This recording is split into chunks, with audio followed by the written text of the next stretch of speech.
حضرات چند اعلانات سماعت فرما لیں۔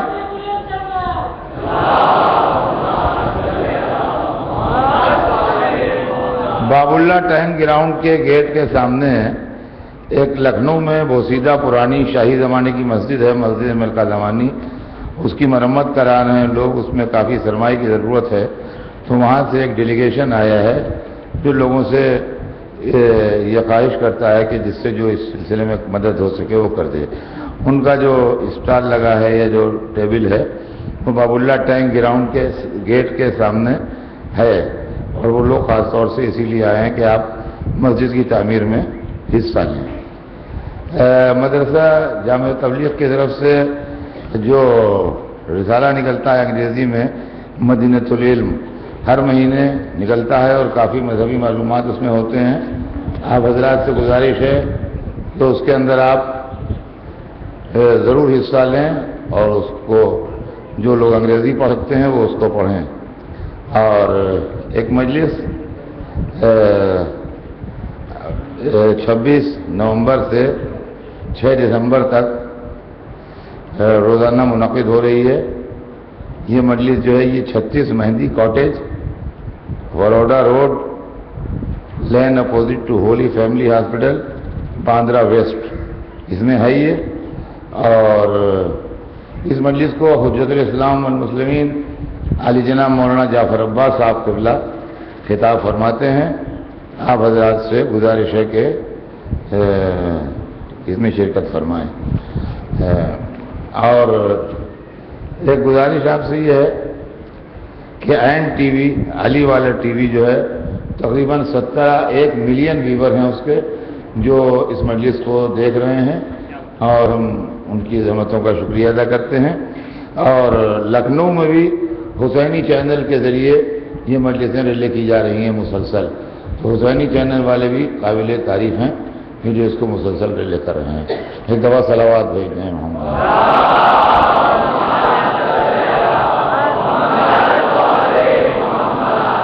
فاتحہ۔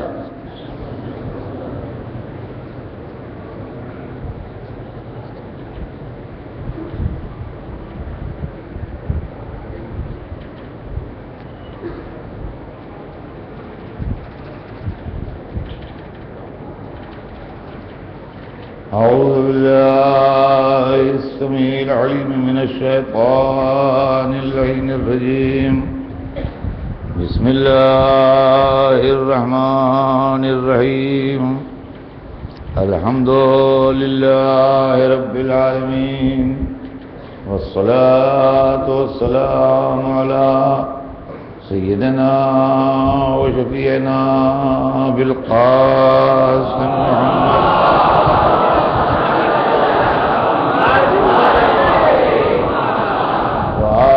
الطيبين الطاهرين المعصومين، ولعنة الله على أعدائهم أجمعين من يومنا هذا إلى يوم الدين.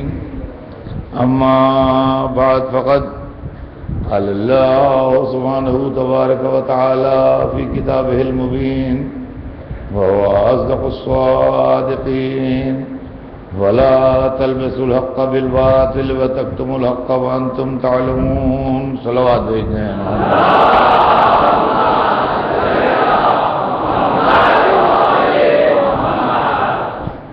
ارشاد اقدس جناب رب العزت ہے کہ حق کو باطل میں نہ ملاؤ اور حق کو نہ چھپاؤ جبکہ تم جانتے ہو،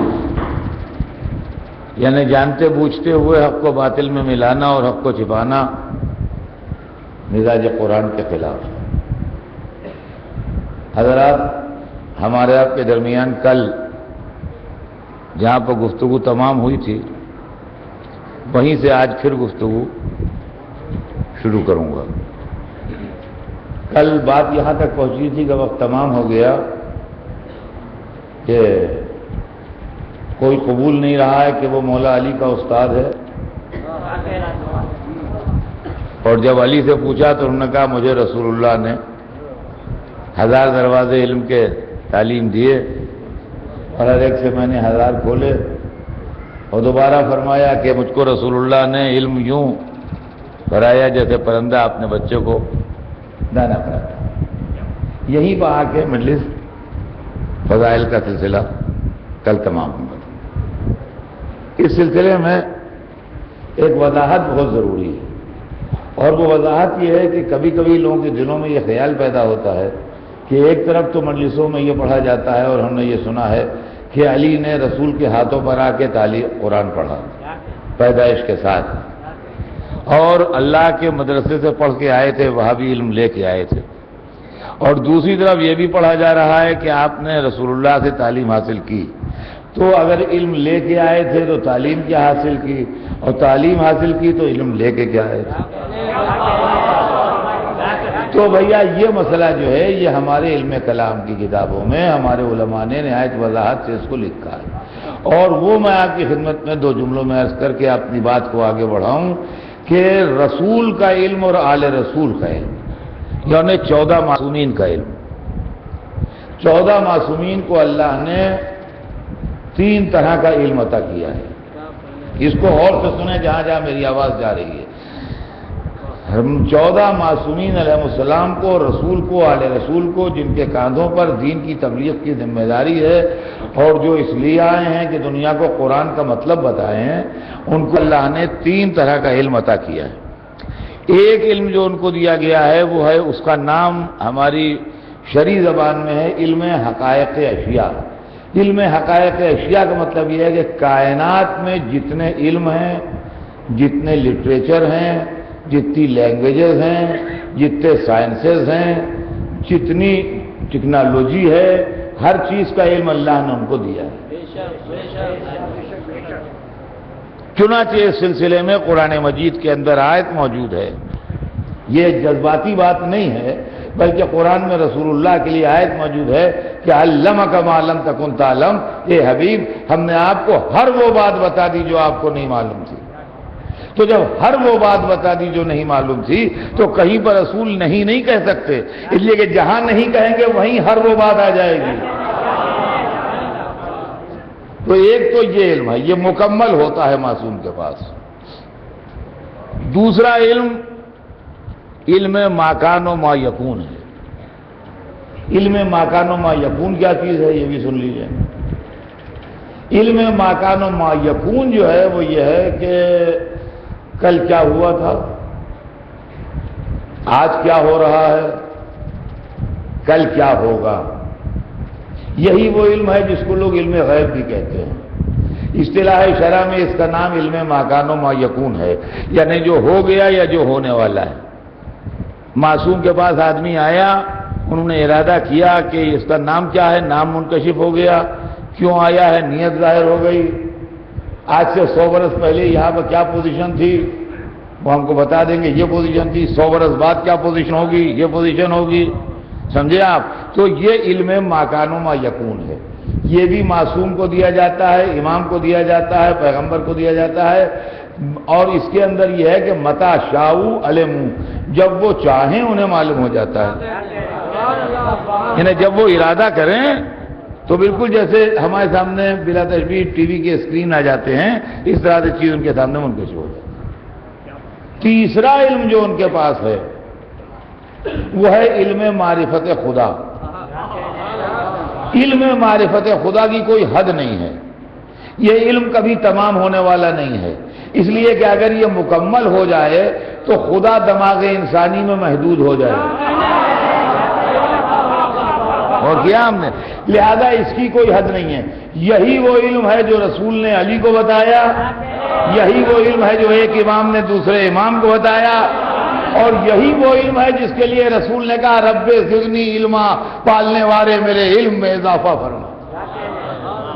اور فرمایا نے تو یہ وہ علم ہے.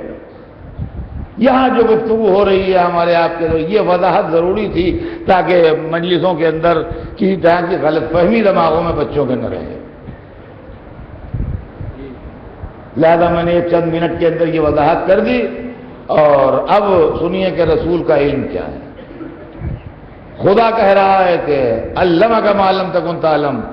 ہمیں جو شکایتیں ہیں ان میں سے ایک یہ بھی ہے کہ آپ نے قرآن کو کچھ پڑھا کچھ نہیں پڑھا.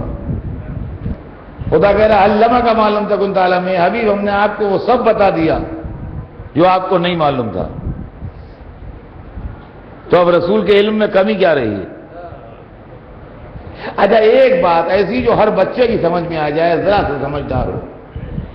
ایک سوال کا آپ مجھے جواب دیجئے، اور وہ یہ کہ رسول قرآن پڑھانے آئے تھے کہ بانٹنے لائے تھے؟ دیکھیے بہت سوچ سمجھ کے جواب دیجئے گا. رسول قرآن پڑھانے لائے تھے امت کو کہ بانٹنے لائے تھے؟ تو ان کا قرآن میں خود لکھا ہے کہ پڑھانے لائے تھے. یعلمہم الکتاب والحکمہ، کتاب و حکمت کی تعلیم دے. تو جو آدمی جو کتاب پڑھانے لایا ہو اس کتاب کا علم ہونا چاہیے اس کے پاس یا نہیں؟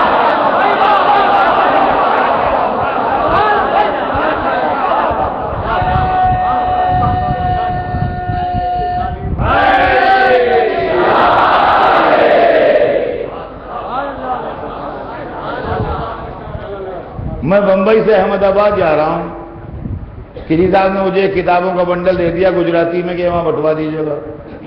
میں گجراتی نہیں جانتا، میں نے بٹوا دیا ایمانداری سے کتابوں کو. مجھ سے بحث نہیں کہ اس میں لکھا کیا ہے،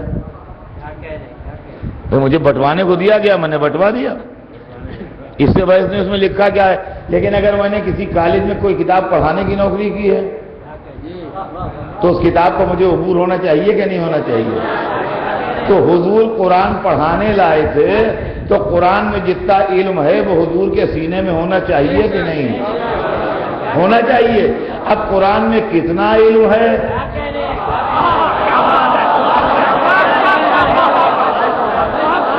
قرآن میں کتنا علم ہے یہ قرآن سے پوچھیے. تو جب قرآن سے پوچھا کہ اے کتاب الہی یہ بتا دے تجھ میں کتنا علم ہے، تو اس نے کہا لا رتب ولا یابس الا فی کتاب مبین، کوئی خشک و تر ایسا نہیں ہے جو کتاب مبین میں نہ ہو. تو جب ہر خشک و تر کا علم قرآن میں ہے تو رسول کے سینے میں بھی ہر خشک و تر کا علم ہونا چاہیے. تو جس کے سینے میں ہر خشک و تر کا علم ہو کیا وہ بھول سکتا ہے؟ کیا وہ بھٹک سکتا ہے؟ کیا وہ بہک سکتا ہے؟ تو اللہ نے پورے قرآن کا علم اپنے حبیب کو دیا. اب حبیب یہ علم اور پورے قرآن کو جب دنیا سے جانے لگے تو کوئی اپنا وارث چھوڑ کے گئے کہ نہیں؟ جی اگر لے کے چلے گئے سارا علم تو ایسے علم کے آنے سے فائدہ کیا جو آیا بھی اور چلا بھی گیا ہمیں فائدہ نہ ہوا. اور اگر کوئی علم کا وارث چھوڑ کے گئے تو وہ کون ہے؟ تو قرآن ہی سے پوچھئے کون ہے. تو وہ کہہ رہا ہے قل کفی باللہ شہیدا بینی و بینکم ومن عندہ علم الکتاب. اے رسول کہہ دیجئے کہ ہماری گواہی کے لیے اللہ کافی ہے اور وہ کافی ہے جس کے بعد پوری کتاب کا علم ہے.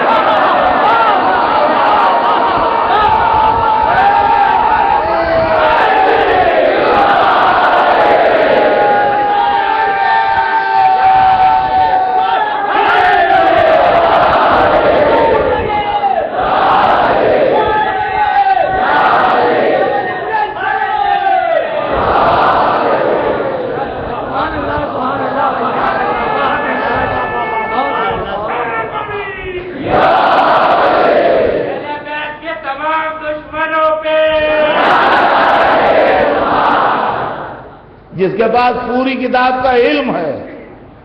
اب یہ کیسے معلوم ہو کہ پوری کتاب کا علم کس کے پاس ہے؟ جب ہم نے دنیا میں تحقیق کی تو ہر عالم کسی سے پوچھتا ملا.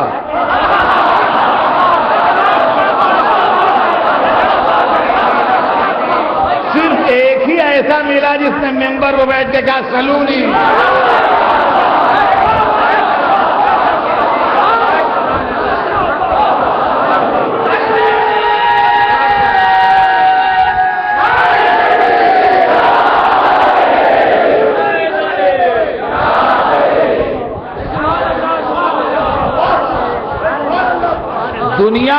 دنیا میں دیکھیے جہل و علم یہ دو چیزیں ہیں دنیا میں، جیسے روشنی اور اندھیرا، جیسے ایمان و کفر، جیسے ظلم و عدل، ویسے جہل و علم.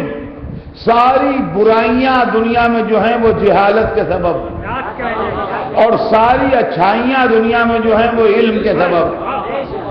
کائنات میں روشنی علم کی ہے، فضاؤں میں حکومت علم کی ہے، ہواؤں پر اقتدار علم کا ہے، گہرے سمندروں میں جہازوں کو علم چلا رہا ہے، ہوا میں لے کے انسان کو علم اڑ رہا ہے، چاند پر کمند علم نے ڈالی ہے، بیماروں کا علاج اسپتال میں علم کر رہا ہے. ہر چیز یہاں سے وہاں تک علم ہی علم ہے. اگر چپ رہے تو قرآن کہلاتا ہے، بولے تو علی بن جاتا ہے.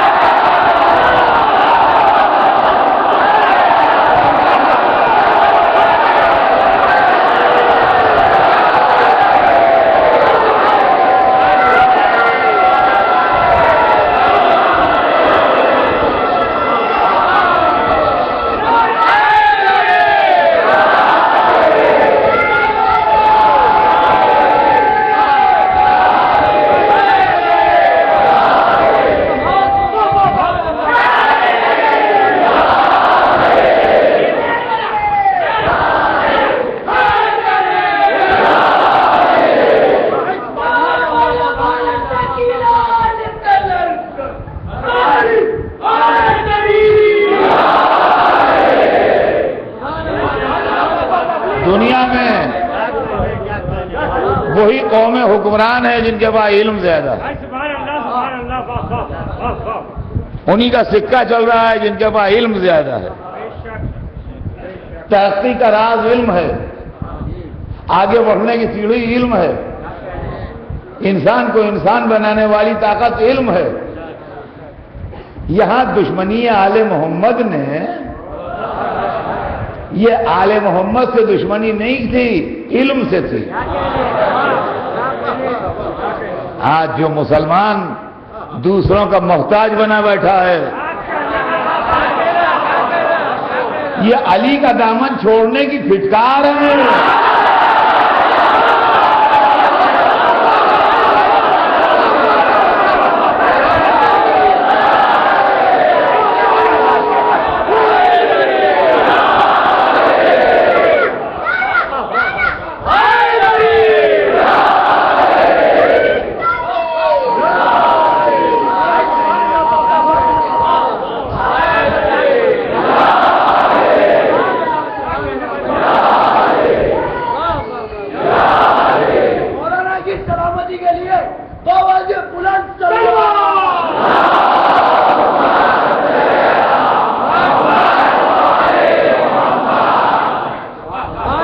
سوچئے تو صحیح، کتنی بڑی بدنصیب ہے وہ قوم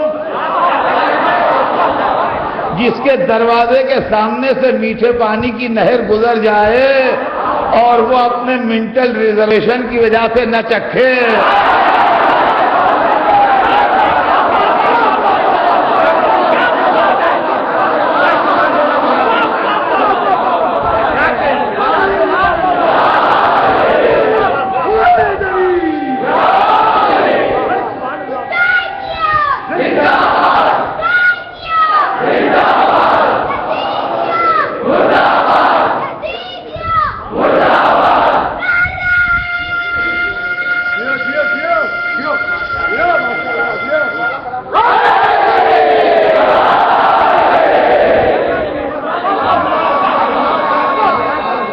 سوچیے آپ ذرا،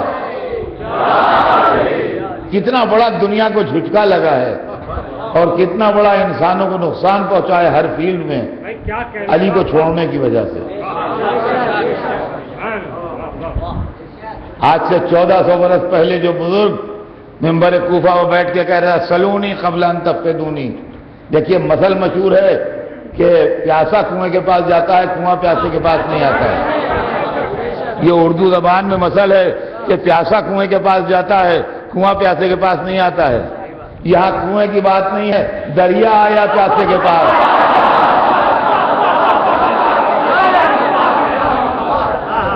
کنویں کی بات نہیں، دریا آیا پیاسے کے پاس، مگر بڑا بدنصیب پیاسا تھا.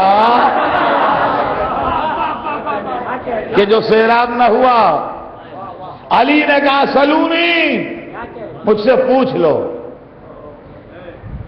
سلونی قبل ان تفقدونی، مجھ سے پوچھو قبل اس کے کہ میں تمہارے درمیان سے اٹھ جاؤں، قبل اس کے کہ میں تمہارے درمیان سے اٹھ جاؤں، سلونی ان طرق السما، اس سے آسمانوں کے راستے پوچھو۔ ہائے بد نصیب دنیا، ہائے بد نصیب دنیا، آج انسان آسمانوں کے راستے معلوم کر رہا ہے، علی 1400 برس پہلے بتانے کو تیار تھے، لیکن وہ مجمع اتنا بد نصیب تھا کہ جس نے علی سے سوال نہیں کیے دشمنی میں، اور ایک آدمی نے پوچھا بھی تو بدتمیزی کا سوال کیا کہ میرے سر پہ بال کتنے ہیں، فرمایا میں بتا بھی دوں تو تصدیق کیسے کرے گا؟ تو یہ تو ایک بدتمیزی کی بات تھی جو مولا سے پوچھا اس شخص نے دشمنی میں کہ میرے سر پہ بال کتنے ہیں، لیکن اس دن تو خیر علی نے بتا دیا ہوتا یا نہ بتایا ہوتا وہ ایک الگ بات تھی، لیکن اس کا نتیجہ یہ ہوا علی کو چھوڑنے کا کہ آج چندیا پہ ایک بال نہیں ہے۔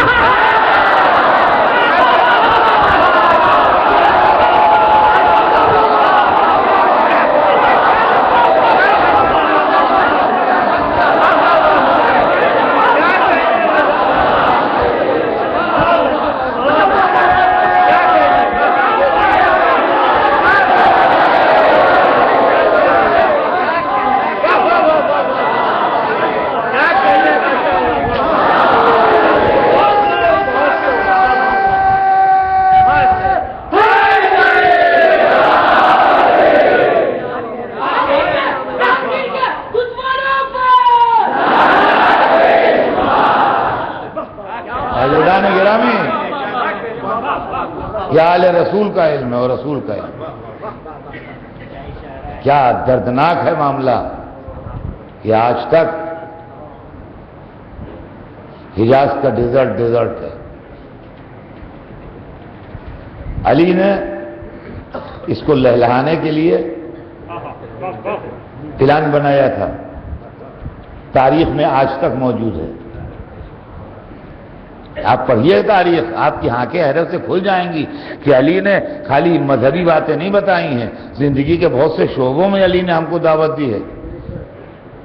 زمین کے لیے حکم دیا کہ جب زمین سے ریونیو وصولو تو زمین کا حصہ بھی نکال دو، اس طرح تمہاری زمینیں فرٹائل رہیں گی۔ علی دنیا کے اکیلے آدمی ہیں جنہوں نے زمین کے حق کی سفارش کی ہے، ورنہ ہم زمین سے کھانا جانتے ہیں، زمین پر لگانا نہیں جانتے۔ علی نے زمین کی سفارش کی ہے کہ زمین کا حصہ الگ کر دو، زمین کو واپس کر دو، حصہ جو اس سے نکالو۔ اب سمجھ میں آیا کہ ابو تراب کو کیوں محبت تھی۔ یہ دجلے و فرات کا جو لوگ زیارتوں کو جاتے ہیں اور عراق جاتے ہیں، حجاز جاتے ہیں، یہ دجلے و فرات کا پانی جو شام سے گزرتا ہوا، عراق سے گزرتا ہوا جا کے پرشین گلف میں گر جاتا ہے۔ مولا علی نے اسکیم بنائی تھی کہ اس کو ڈائیورٹ کر دیں نہروں کے ذریعے سے عرب کے ریگستان میں، اور اس طریقے سے ریگستان کو لہلا دیں۔ ظالم نے زندہ نہ رہنے دیا علی کو، اسکیم اس وقت سے آج تک ویسے ہی پڑی رہ گئی، لیکن مولا علی نے جو ڈیم بنوائے تھے اس کے لیے، اس کے اوپر کھڑے معائنہ کر رہے ہیں، اور پانی اوپر سے نیچے گر رہا ہے آبشار کی شکل میں، اور دیکھ کے مسکرائے۔ ہائے بد نصیب دنیا جو علی کو سمجھ نہ سکی، مسکرائے اور کہا اگر میں چاہوں تو اس سے شہروں کو جگمگا دوں۔ پانی گر رہا ہے اور علی دیکھ کے کہہ رہے ہیں اگر میں چاہوں تو اس سے شہروں کو جگمگا دوں۔ اس وقت لوگوں کی سمجھ میں نہ آیا، یا اسی بات پر ناز رہا کہ رسول پڑھے لکھے نہیں ہیں۔ اللہ اکبر، اللہ اکبر۔ میں کہتا ہوں کیسے عالم ہیں جو اس لیے عالم ہوئے کہ اپنے رسول کو جاہل ثابت کریں۔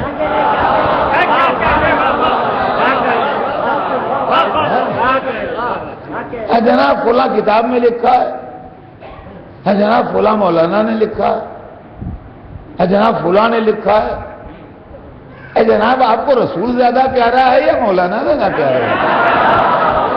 آپ کو رسول زیادہ پیارا ہے یا راوی زیادہ پیارا ہے؟ آپ کس کی امت میں ہیں؟ راوی کی امت میں ہے کہ رسول کی امت میں ہے؟ دماغ نہیں استعمال کرتے، عقل سے کوئی کام نہیں لیتے، کیا معاملہ ہے آخر؟ سرور کائنات کے علم کے سلسلے میں مستقل یہ چیز کہ ان سے معاذ اللہ علم نہیں تھا، پڑھے لکھے نہیں تھے۔ عصمت، انکار عصمت بھی ہے۔ عصمت کے معنی یعنی معصوم، معصوم سمجھتے ہیں آپ؟ جس سے کوئی غلطی نہ ہوتی ہو، جس سے کوئی غلطی نہ ہوتی ہو، پیدائش سے لے کے موت تک، جب دنیا میں آ کے پہلی سانس لے اس وقت سے جب آخری سانس لے دنیا میں، جس کے بعد پھر سانس نہ آئے، اس پورے ٹائم میں جس سے کوئی خطا نہ ہو وہ معصوم ہے۔ اس کو انگریزی میں اس کی ڈیفینیشن ہے divinely protected from all kinds of since and errors. Divinely protected from all kinds of since and error. سمجھے آپ؟ یہ ہے عصمت کی ڈیفینیشن انگریزی میں، اور اردو میں یہ ہے کہ من المہد الی اللحد، پیدائش سے لے کے موت تک جس سے کوئی غلطی نہ ہو وہ معصوم ہے۔ ہم رسول کو اور 14 ہستیوں کو معصوم مانتے ہیں۔ علماء اسلام ہم پر ناراضگی کا اظہار کرتے ہیں، کہتے ہیں یہ وہ گمراہ ہیں جو اپنے اماموں کو معصوم کہتے ہیں۔ لیجئے، ہم معصوم کہتے ہیں تو گمراہ ہیں؟ ہم معصوم کہہ کے گمراہ نہیں ہیں۔ آپ ہمارا فلسفہ سمجھیے کہ ہم رسول کو کیوں معصوم کہتے ہیں۔ رسول کو اس لیے معصوم کہتے ہیں کہ رسول سے غلطی کا اگر 1% بھی امکان ہو، پوری زندگی میں ایک غلطی کا بھی امکان ہو، تو پوری لائف میں ایک غلطی کرے گا، تو یا تو وہ غلطی مینشن ہو کہ یہ سی غلطی ہے، اور اگر مینشن نہیں ہے تو پوری تبلیغ میں زہر مل جائے گا کہ خدا جانے کہے میں غلطی ہو گئی، نماز میں ہو گئی کہ روزے میں ہو گئی کہ حج میں ہو گئی کہ زکوٰۃ میں ہو گئی کہ خمس میں ہو گئی کہ قرآن کی اس آیت میں ہو گئی کہ اس آیت میں ہو گئی، یہاں سے وہاں تک سب میں زہر مل جائے گا۔ سمجھے آپ؟ یہ معاملہ ہے۔ تو رسول کا کام ہے دین لانا، اللہ سے لے کے ہمیں دیتا ہے دین، یہ رسول کا کام ہے۔ اور امام کا کام ہے دین بتانا۔ رسول جو دین چھوڑ کے گئے ہیں اس کا انٹرپریٹیشن کرتا ہے اللہ کی مرضی کے مطابق۔ غور کیا ہم نے؟ رسول کا کام ہے دین لانا، اور امام کا کام ہے دین اللہ کی مرضی کے مطابق بتانا، اپنی مرضی کے مطابق نہیں، اللہ کی مرضی کے مطابق بتانا۔ اس لیے دونوں کا معصوم ہونا ضروری ہے۔ کیوں ضروری ہے؟ اس لیے کہ اگر لانے والے کے اندر غلطی کا امکان ہے تو یہ شبہ رہ جائے گا جو آیا وہ صحیح ہے کہ نہیں، اور اگر بتانے والے کے اندر غلطی کا امکان ہے تو یہ شبہ رہ جائے گا جو بتایا وہ صحیح ہے کہ نہیں۔ لہذا لانے والا بھی معصوم ہو، بتانے والا بھی معصوم ہو۔ توجہ فرما رہے ہیں آپ؟ لانے والا بھی معصوم ہو، بتانے والا بھی معصوم ہو۔ اب اس کو ایک چھوٹی سی مثال سے سن لیجئے، بچوں کی سمجھ میں آ جائے گی۔ ہماری آپ کی میموری اتنی مضبوط نہیں ہے کہ ہم بہت سی چیزیں یاد رکھ سکیں۔ کل بھی یہ مجمع مجلس میں بیٹھا تھا، ہو سکتا ہے 2-4 آدمی ہوں جو آج نہ ہوں، یا 2-4 آدمی کل نہ ہوں آج ہوں، لیکن میجارٹی مجمع کی کل بھی وہی لوگ سامنے تھے میرے اور آج بھی ہیں۔ میں نے جو کل مجلس پڑھی تھی وہ کل آپ مجھے لکھ کے دکھا سکتے ہیں؟ میں نے جو کل مجلس پڑھی تھی وہ آپ مجھے کل لکھ کے دکھا سکتے ہیں ایز اٹ از، جیسے میں نے پڑھی تھی، خالی اس کا سینس نہیں، جو جو لفظیں میری زبان سے نکلی تھیں وہ سب نہیں کر سکتے نا، نہ اکیلے کر سکتے ہیں اور نہ یہ پورا حال جس کے اندر لوگ بیٹھے ہیں، اگر ان کی مشترک کمیٹی بنا دی جائے تو اس کے بس میں بھی نہیں ہے۔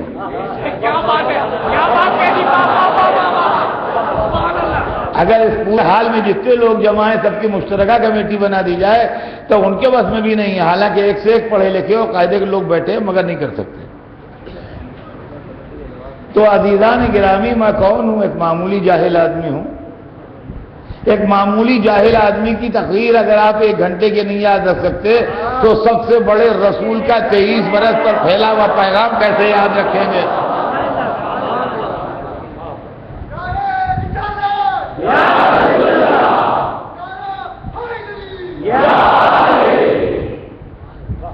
کیسے یاد رکھیں گے؟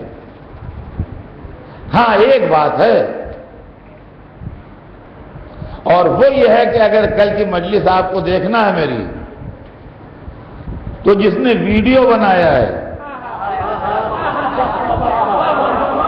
اس سے لے لیجئے، جو زبان سے نکلا ہے وہی ریکارڈ ہوگا، اس لیے کہ اس مشین میں غلطی نہیں ہوتی، اس مشین میں غلطی نہیں ہوتی۔ اب جو کل کی مجلس کے سلسلے میں کانٹروورسی ڈیولپ ہوئی اور شہر میں چرچا ہونے لگا تو میں نے کہا بھیا ویڈیو دیکھ لو کہ میں نے پڑھا ہے کہ نہیں پڑھا ہے، اور معلوم ہے ویڈیو بنانے والا ایک نوجوان لڑکا تھا۔ اب میں اس نوجوان لڑکے کو ڈھونڈنے لگا تو جتنے بڈھے آ رہے ہیں سب بگڑ گئے۔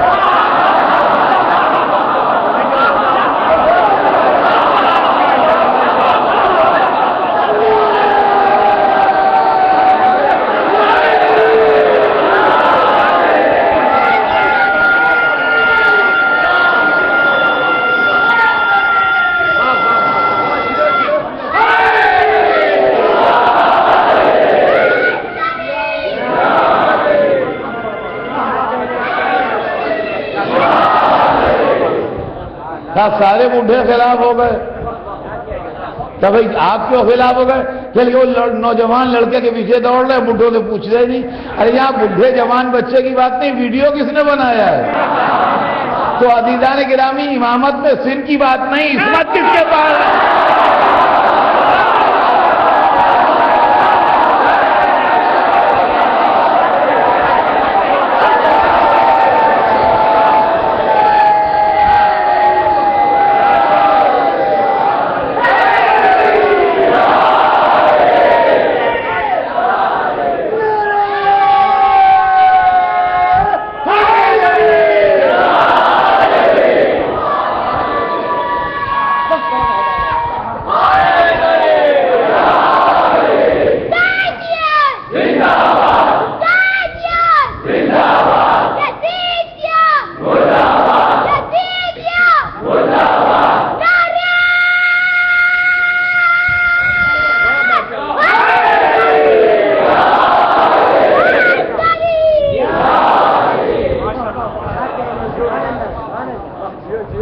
سنیے، تو اب اگر کوئی کانٹروورسی ہے تو ویڈیو جس کے پاس اس سے لے کے دیکھ لیجئے۔ اگر دن کہا ہے تو اس میں دن ریکارڈ ہوگا، صبح نہیں ریکارڈ ہوگا، اور اگر رات کہا ہے تو رات ریکارڈ ہوگا، شام نہیں ریکارڈ ہوگا۔ سمجھا؟ اچھا یہاں یہ ہے کہ اتنا مجمع سن رہا ہے، بہت سے ایسے بھی ہیں جو نہیں ہیں، تو جب وہ یہاں سے سن کے گئے انہوں نے اپنے دوست سے کہا کہ آج اثر صاحب یہ پڑھے تو کچھ چینج ہو گیا۔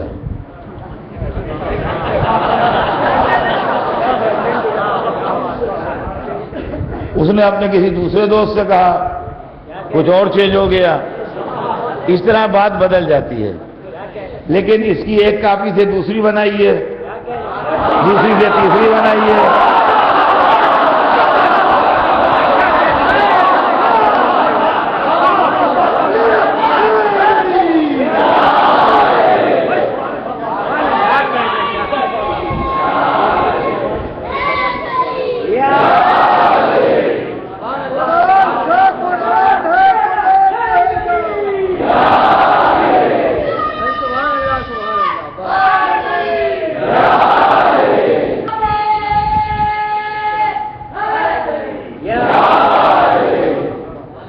اچھا، اب اس پر سوال یہ ہے کہ اگر تقریر کو ریکارڈ کرنا ہے، ایک مشین لگی ہے ویڈیوگرافی کی، تو وہی ہے، بس اس کے ذریعے معلوم ہوگی اور کوئی دوسرا ذریعہ نہیں ہے. لیکن اس وقت یہاں جو میں تقریر کر رہا ہوں تو یہاں 5 مشینیں لگی ہیں. بھائی کیا کہہ رہے ہیں؟ سبحان اللہ. یا میرے سامنے ادھر ادھر 5 مشینیں لگی ہیں. اب اس میں سے جو مل جائے وہی ریکارڈ ہوگا.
گرامی، یہ ہے علم رسول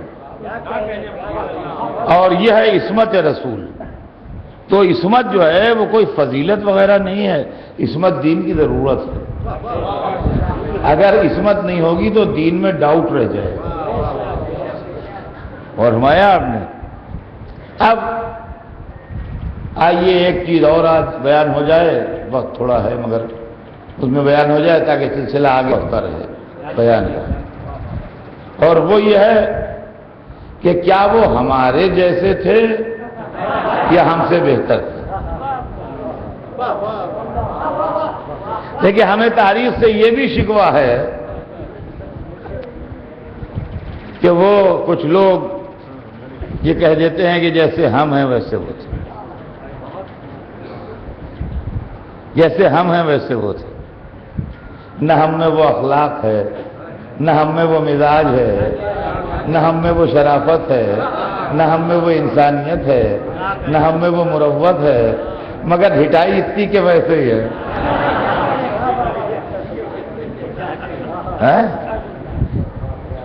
یہ کون سی بات ہے کہ جیسے ہم ہیں ویسے وہ تھے؟ خدا قرآن مجید میں کیا کیا کہہ رہا ہے ان کے لیے، کیا شان ان کی بیان ہو رہی ہے. اور پھر وہ تو انہوں نے کہا کہ اول ما خلق اللہ نوری، سب سے پہلے خدا نے میرا نور خلق کیا ہے. تو ہم کو اللہ نے مٹی سے بنایا ہے، ان کو اللہ نے نور سے بنایا ہے. تو پھر ہمارے جیسے کیسے تھے؟ تو ان کا کہ نور سے بنے تھے تو نوری شکل میں کیوں نہیں آئے؟ اللہ کی کوتاہ نظری، رسول کو اپنی شکل میں دیکھ کے کہہ دیا ہمارے جیسے. ہمارے جیسے نہیں تھے. مسئلہ سمجھیے کیا ہے. دیکھیے، دین کی ضرورت جو ہے اس کے لیے رہبر نوری ہونا چاہیے. سمجھے آپ؟ کیوں؟ اس کی وجہ ہے. اس کی وجہ یہ ہے کہ اس کے پاس، اس کے سینے میں پورے قرآن کا علم رہتا ہے. پورے قرآن کا علم جو ہے وہ مٹی کے بنا انسان نہیں اٹھا سکتا ہے. آپ سمجھیے، اگر مسجد ایرانیان کا مینجمنٹ یہ چاہے کہ 50 مالہ کی بلڈنگ بنائے یہاں، مسجد ایرانیان کا مینجمنٹ یہ چاہے کہ یہاں 50 مالے کی بلڈنگ بنائے اس جگہ کے اوپر، اور ہر مالے پر نماز ہو، مجلس ہو، سب مجمع ہے اس میں، تو بن تو جائے گی مگر اس حال میں نہیں بن سکتی۔ بن تو سکتی ہے، بننا ناممکن نہیں ہے، لیکن اس جو موجودہ یہ کنسٹرکشن ہے اس پر نہیں بن پائے گی۔ کیوں نہیں بن پائے گی؟ یہ دیواریں، یہ پلرز اتنے طاقتور نہیں ہیں کہ 50 مالے کی بلڈنگ کا وزن اٹھائیں، لہذا اگر اس پر زیادہ لوڈ چڑھا دیں گے تو یہ دیواریں کریک ہو جائیں گی، یہ پلر ٹوٹ جائیں گے۔ گراؤنڈ زیرو سے بنائیے، فاؤنڈیشن سے لے کے اس خیال سے چلیے کہ ہمیں 50 مالے کی بنانا ہے، اور تو بن جائے گی 50 مالے کی، لیکن آپ چاہیے اسی پہ بنا لیجئے تو نہیں بنے گی۔ ویسے مٹی کا بنے ہوئے انسان قرآن کے علم کا بوجھ نہیں اٹھا سکتا، دماغ ہمارا پاش پاش ہو جائے گا، ہمیں ہیمریج ہو جائے گا، ہم ختم ہو جائیں گے، کچھ نہ پہنچ جائیں گے۔ سمجھے آپ؟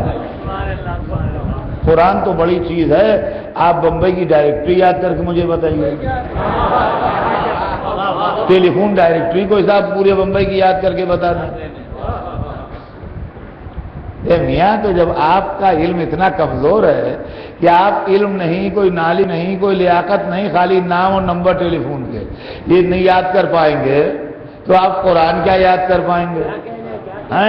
تو ضرورت کہتی ہے کہ رسول نوری ہو۔ دیکھیے غور کیجیے گا ٹھنڈے دل سے، اس لیے میں آہستہ آہستہ پڑھ رہا ہوں۔ ضرورت کہتی ہے کہ رسول نوری ہو، ٹھیک، اور پالیسی مذہب کی کہتی ہے کہ ہمارا جیسا ہو، اس لیے کہ لا اکراہ فی الدین، دین میں جبر نہیں ہے۔ اگر سورج والے مٹیریل کا بنا ہوا نبی آ گیا، وہ آنکھیں چندیانے لگی، ہم اس کو دیکھ ہی نہیں پائیں گے تو بوکھلا کے کلمہ پڑھ لیں گے، جی جی جی۔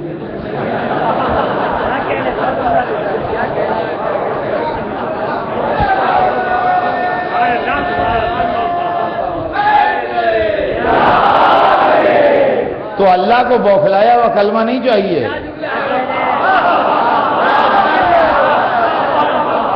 عقل کی کسوٹی پر کسا ہوا کلمہ چاہیے۔ تو عزیزان گرامی، اللہ نے اس کا راستہ یہ نکالا کہ نبی کی حقیقت نوری ہو، ظاہر بشری ہو، حقیقت نوری ہو، ظاہر بشری ہو، حقیقت نوری ہو تاکہ کام میں خلل نہ پڑے، ظاہر بشری ہو تاکہ پالیسی پر اثر نہ پڑے۔ لہذا اللہ نے اپنے حبیب کو دو وجود دیے، ایک وجود نوری ہے جو خلقت آدم سے کروڑوں برس پہلے ہے،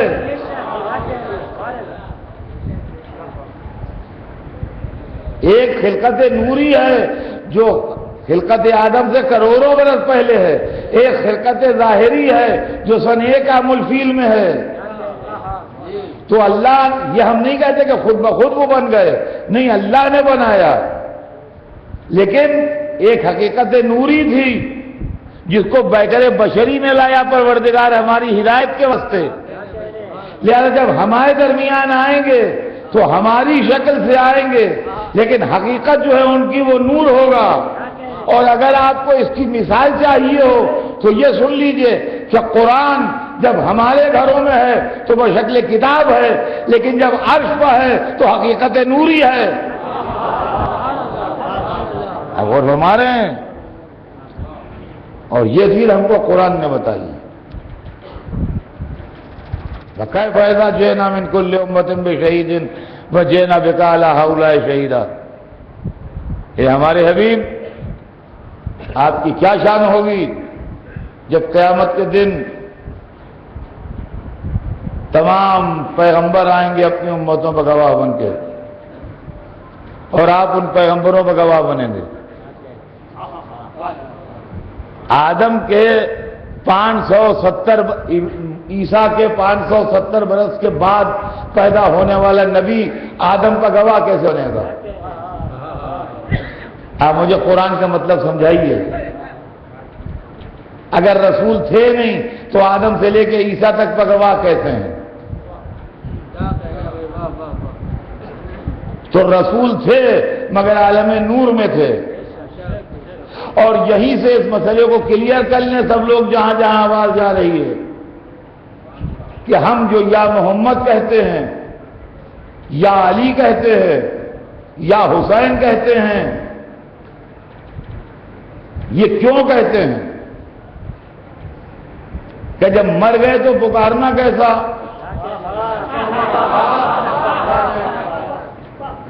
مرے ہوئے کو پکارنا کیسا؟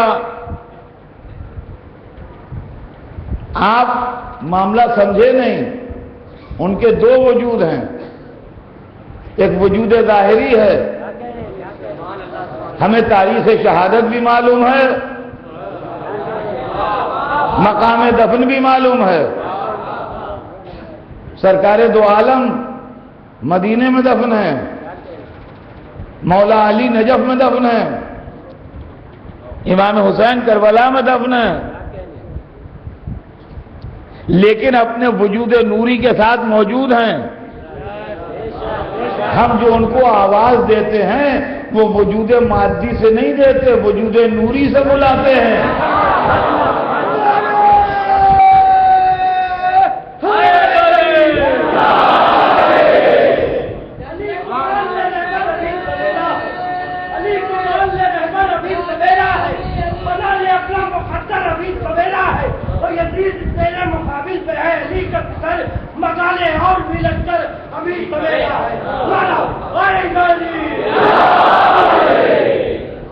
اب ذرا اس مسئلے کو سمجھیے آپ. ہم جو یا محمد کہتے ہیں تو ان کے وجود نوری سے ان کو پکارتے ہیں، جس وجود سے اللہ نے ان کو امت وسط پر گواہ کیا ہے. ہم جو یا علی کہتے ہیں ان کے وجود نوری سے پکارتے ہیں. اور اسی لیے ہم اتنے بھولے نہیں ہیں کہ ہم یہ سمجھیں کہ مٹیریل ایک ٹائم میں 10 جگہ پہنچ جائے گا. مٹیریل ایک ٹائم میں 10 جگہ نہیں پہنچتا. ہم اتنا جانتے ہیں، اس سے بیوقوف نہیں ہیں. لیکن کچھ طاقتیں ایسی ہیں جو مٹیریل سے کی پابند نہیں ہیں. میں یہاں پڑھ رہا ہوں، بہت سے شہروں میں، بہت سے ملکوں میں مجھے ایسے ہی دیکھا جا رہا ہے.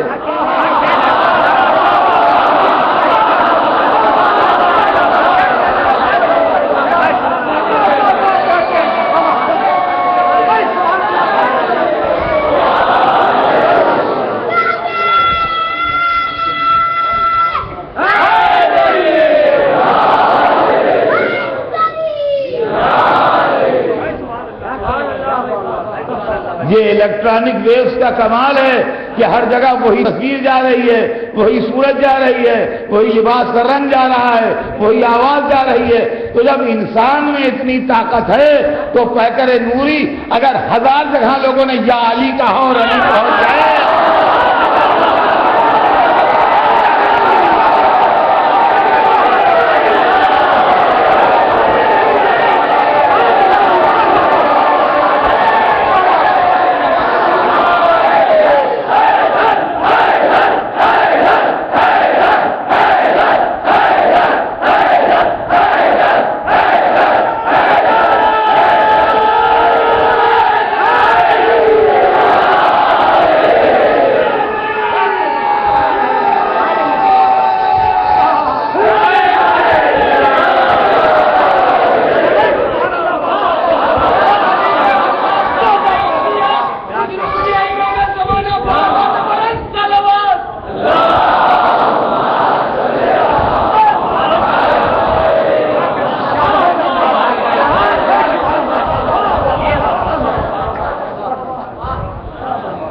اب یہ رہ گیا سوال کہ جب نوری ہے ان کا وجود دوسرا ہے تو رونا کیسا، پھولا کیسا؟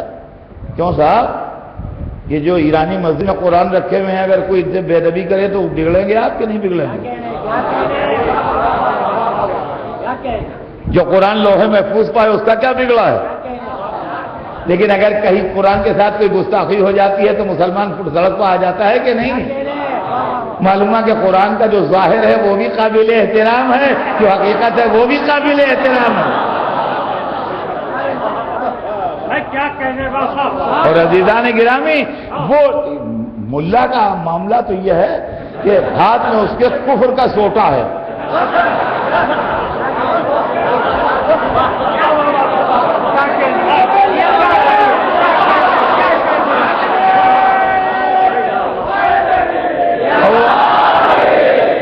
بھولے والے مسلمان کو دھوس میں لیا کرتا ہے. ہاں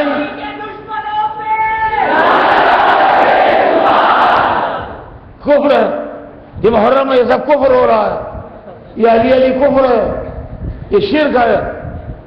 نا کہاں کا کفر، کہاں کا شرک؟ ہم اپنے بچوں کو ٹریننگ دے رہے ہیں کہ مشرک نہ ہو جائیں.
سنیے کیا چکر ہے، یہ جو شرک پھر کچھ نہیں ہے، یہ میں دھوکے کی اور دھونس میں لینے کی بات ہے.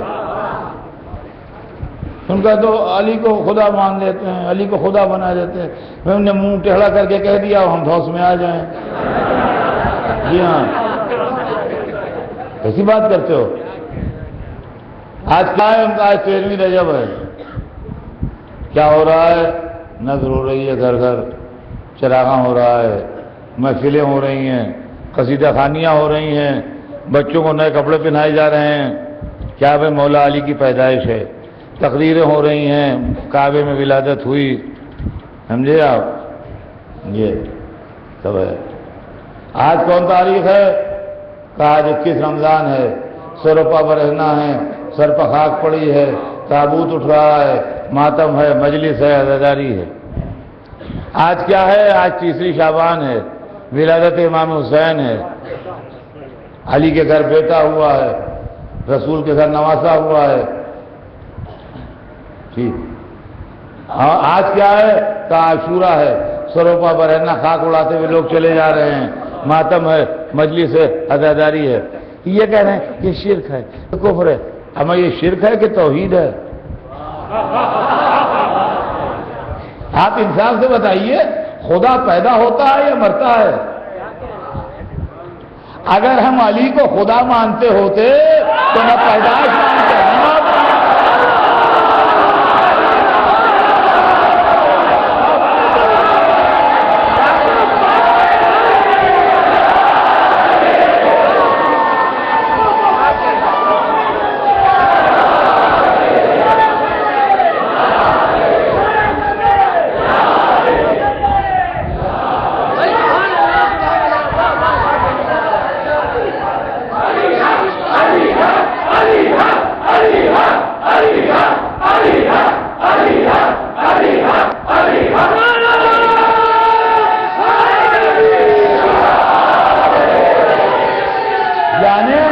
یعنی آپ یہ سمجھیے دشمنی علی میں ہوش حواس کھو بیٹھے.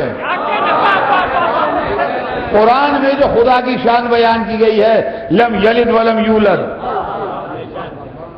نہ وہ پیدا ہوتا ہے نہ اس سے کوئی پیدا ہوتا ہے. الحمدللہ الذی لم یتخذ صاحبۃ ولا ولدا، قابل تعریف ہے وہ اللہ جس کی نہ بیوی ہے نہ بچے ہیں. ہاں، تو قرآن میں اللہ کی تعریف یہ ہے کہ نہ اس سے کوئی پیدا ہوا نہ وہ کسی سے پیدا ہوا. ہاں، نہ بیوی ہے نہ بچے ہیں. علی کا جب بھی تذکرہ کیا کعبے میں پیدا ہوئے.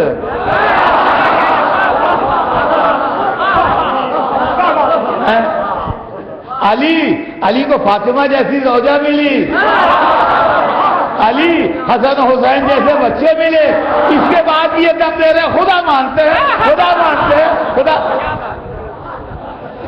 بس بھائی اب انشاءاللہ کل بات آگے بڑھے گی.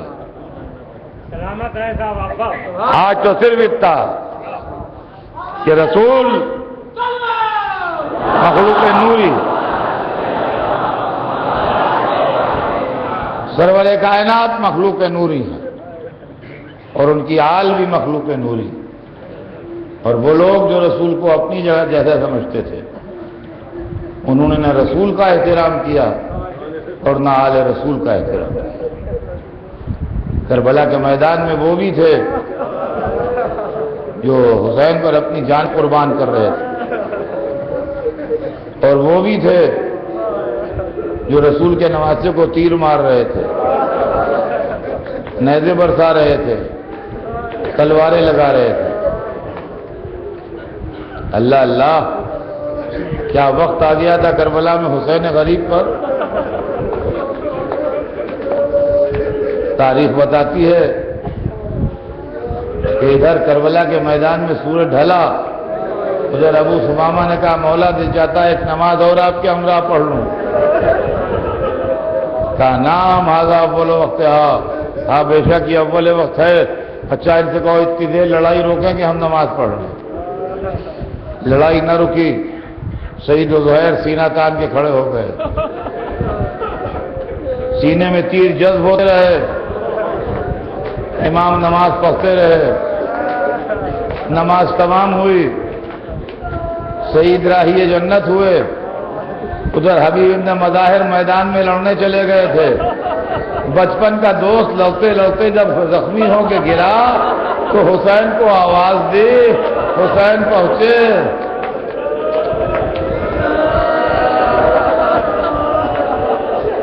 تاریخ بتاتی ہے حبیب کا سر اپنے دانوں پر رکھا. کہا حبیب میرے بچپن کے دوست، حبیب خدا حافظ، اچھا تم چلو ہم بھی آ رہے ہیں. حسین نے کہا، حبیب نے آنکھیں بند کی اور ادھر حبیب دنیا سے گئے. حسین نے حبیب کی میت اٹھائی. وَمِنْهُمْ مَنْ قَضَىٰ نَحْبَهُ وَمِنْهُمْ مَنْ يَنْتَظِرُ وَمَا بَدَّلُوا تَبْدِيلًا کہتے ہوئے اپنے دوست کی میت کو لے کے آئے. میں کہوں گا اے دوست کی میت اٹھانے والے، عصر عاشور کو کوئی نہ تھا، عباس کے لاشیں پر رو رہے تھے، علی اکبر کی میت اکیلے اٹھائی. ننھے علی اصغر کا جنازہ کلیجے سے لگائے ہوئے، کبھی خیمے کی طرف بڑھتے ہیں، کبھی پیچھے ہٹتے ہیں. انا للہ و انا الیہ راجعون، رضا بقضائہ و تسلیما.